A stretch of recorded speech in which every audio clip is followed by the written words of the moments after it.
Alloh odamni o'zining suratida yaratdi. Uning bo'yi 60 ziro edi. Bir ziro qo'lingiz tirsagidan o'rta barmog'ingiz uchigacha bo'lgan masofa.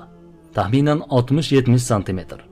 Odamlarning tirsak uzunligi har turli bo'lishi inobatga olinsa, Odam alayhissalomning bo'yi 27 yoki 30 metr degan xulosaga kelish mumkin. Ha, odamzod otasi Odam alayhissalom 30 metrga yaqin va juda quvvatli kishi edi. U zot yerga tushganlaridan keyin qariyb 1000 yil yashagan. Jannatda qancha yashagani haqida ma'lumot yo'q. Yerga tushirilgan otamiz Odam sodir etgan osiyligi, o'sha mevani tanovul qilib qo'ygani uchun 200 yil boshini sajdadan ko'tarmagan. Bashariyat otasidan keyin Allohning taqdiri bilan odamzod kichrayishni boshlagan.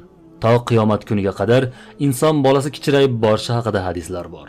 Endi navbat payg'ambar Nuh alayhissalomga. U kishi o'zining sabri va g'oyasida sobit turgani bilan mashhur. 950 yil umri davomida